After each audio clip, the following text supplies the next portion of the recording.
So the first disorder we'll be showing is conversion disorder. Conversion disorder is when a person expresses psychological stress through physical effects, such as the loss of a specific voluntary body function. For example, this lady is riding a horse when she suddenly falls off. She immediately goes to see a doctor, but the doctor tells her it's just a slight bruise.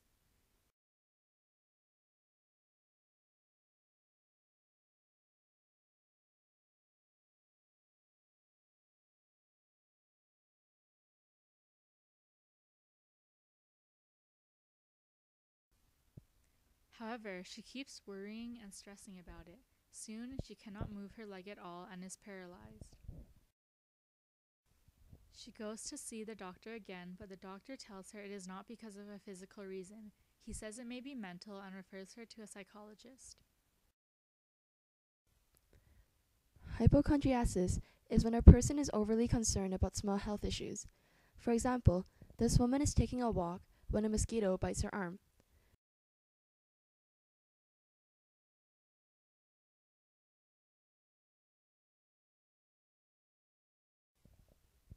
She notices a lump from the bite, and convinced that she has contracted malaria, she goes to the doctor. The doctor tells her she is fine, trying to reassure her. However, the patient refuses to be soothed, claiming that the internet has said that a bump might be a sign of a fatal disease. But the internet is not always accurate. She doesn't believe the doctor and may seek advice from other doctors about the lump.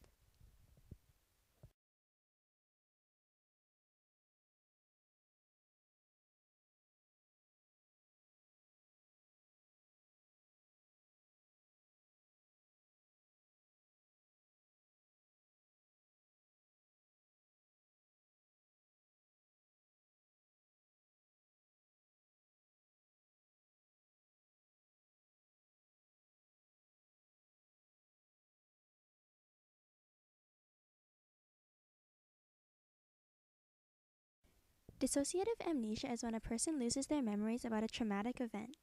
The memories are buried deep in their minds and may or may not be recovered.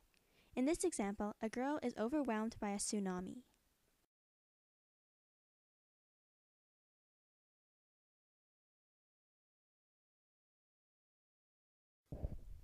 When she wakes up in the hospital, she has gaps in her memory of the traumatic event and events happening around that time.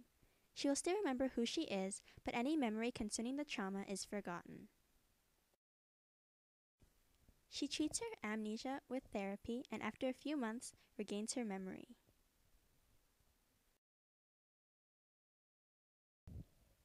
Dissociative fugue is similar to dissociative amnesia in that both the patients lose their memory and are triggered by emotional conflict and stress.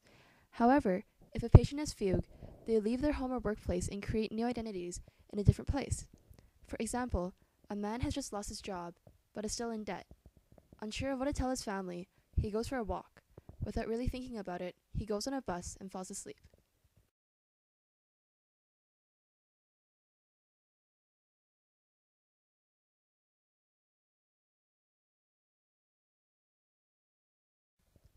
When he gets off, he does not know where or who he is, but he sees opportunities in this new place, Toronto.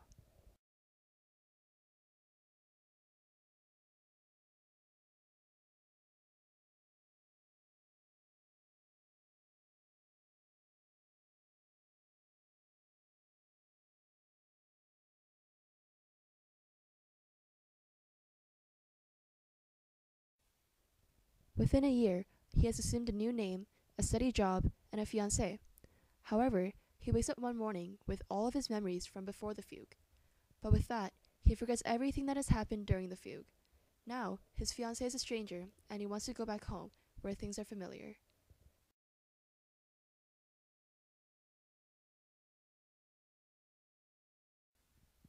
Dissociative identity disorder is when a person has multiple alters, each with their own personality and characteristics.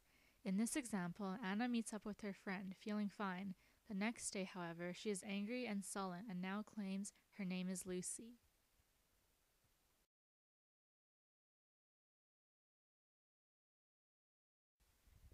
Her friend is confused but just shrugs it off, thinking it might be a stage.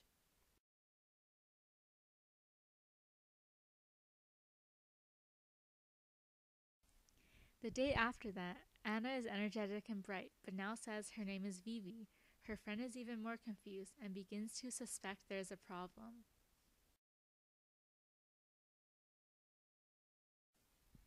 But the next day, Anna is back to normal. However, she doesn't remember any of what happened when she was Lucy and Vivi.